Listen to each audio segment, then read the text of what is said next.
한동훈 후보가 오세훈 시장을 만나지 않았지만 김종인 전 비대위원장을 만났습니다. 만나서 이런저런 얘기를 했는데 김종인 전 비대위원장이 한동훈 후보에게 이렇게 얘기를 했죠. 윤 전 대통령과 확실하게 선을 그어야 한다. 신경 쓰지 말고 떳떳하게 할 말 하라. 그러니까 배신자 프레임에 갇히지 말고 하고 싶은 말 해라. 라고 얘기를 한 겁니다. 그리고 때마침 어제 대구를 갔는데 대구에서도 배신자라고 비판하는 시민들의 고성이 또 한동훈 전 대표 후보를 향해서 쏟아지기도 했었습니다. 그때 모습 잠깐 보여드리겠습니다. 윤 대통령께서 기합을 했습니다. 이재명 대표가 탄핵 30번 넘게 했습니다. 아쉽지만 이 두 분은 함께 퇴장해야 합니다. 그게 지금의 시대 정신입니다. 이 자리에 나와주셔서 너무 감사합니다. 결국 우리 정치는 우리가 고맙습니다. 네, 고맙습니다. 괜찮습니다. 예, 제가 잘하겠습니다. 고맙습니다.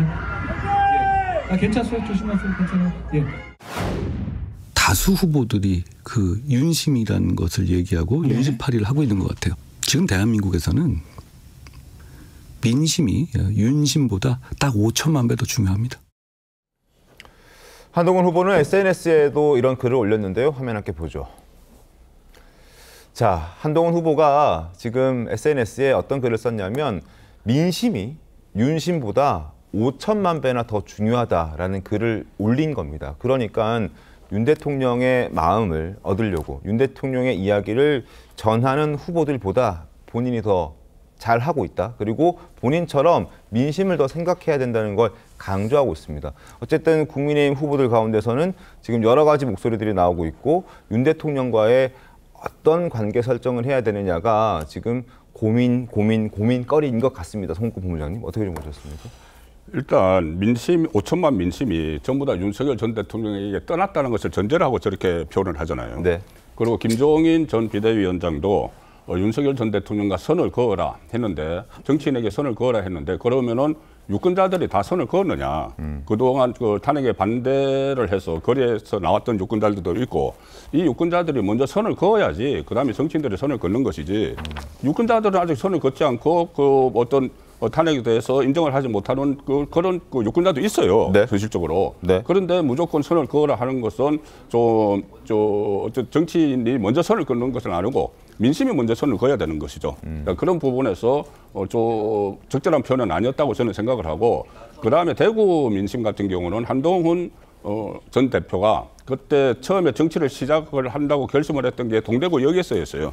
동대구역에서 그때 4시간 동안 팬미팅을 했지 않습니까? 법무부 장관 때 가서. 네. 그리고 그 기차표까지 뒤로 놓치면서 팬미팅을 했고 나중에 그 시점에 본인이 동대구에서 정치를 하겠다는 생각을 했다고 밝혔습니다.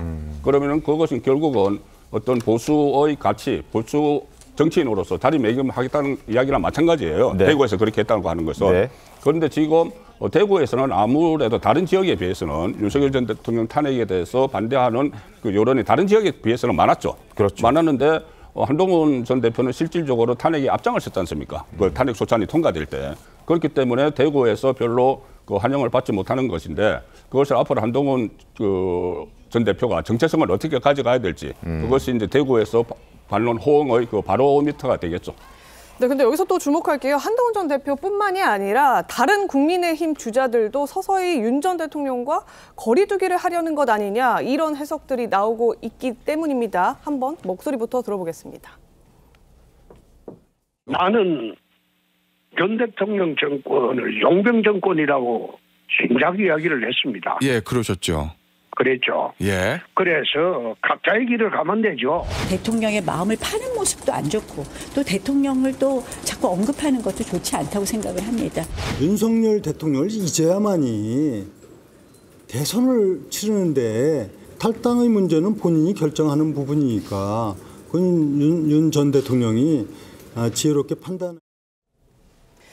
네, 지금 탄핵된 지 2주 정도밖에 안 됐는데 지금 주자들의 태도가 조금씩 달라지고 있는 것 아니냐 이런 해석들이 스물스물 나오는 겁니다.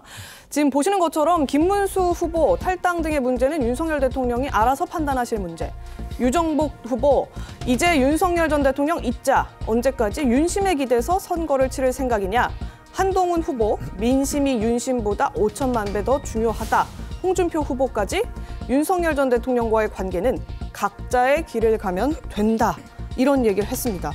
여기에 더해서 지금 국민의힘 의원들도 입장을 내는데 김재섭 의원 같은 경우에는 윤석열 전 대통령과 결별을 하지 않고 우리 당이 선거에서 승리할 방법은 없다. 이런 강경 메시지까지 내면서 당 안팎의 지지를 조금 더 끌어들이기 위해서는 결국 후보들이 이런 선택을 할 수밖에 없는 것 아니냐. 이런 해석들이 나오고 있는 겁니다. 어떤 이유입니까? 정광재 대변인. 전 나경원 의원이 좋은 말씀하셨다고 생각합니다. 윤심을 팔면 안 되는 시기라고 생각합니다.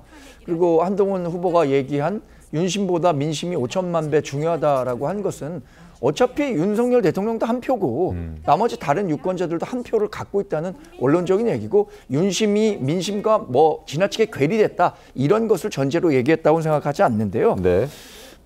우리 당이 갖고 있는 아주 기본적인 딜레마 많이들 알고 계실 겁니다. 윤석열 전 대통령을 여전히 지지하고 있는 전통 지지층이 있고 반면에 그에 대한 반감으로 중도층에서는 윤석열 전 대통령과 결별하지 않으면 국민의힘에 표를 줄 수 없다라고 생각하는 분들도 많기 때문에 이런 딜레마를 어떻게 해결할까가 관심인데요. 결국에는 저는 집토끼는 결국에 선택을 강요받을 때 다시 집으로 돌아오기 마련인데 산에 사는 산토끼나 들토끼를 잡으려면 그분들을 공략할 수 있는 적절한 정치적 전략이 나와야 한다고 생각합니다. 그런 측면에서 본다면 지금 중도층에서 일고 있는 정권 교체와 정권 연장론, 당연히 정권 연장론이 상대적으로 열세인 거는 확인할 수 있는 거잖아요.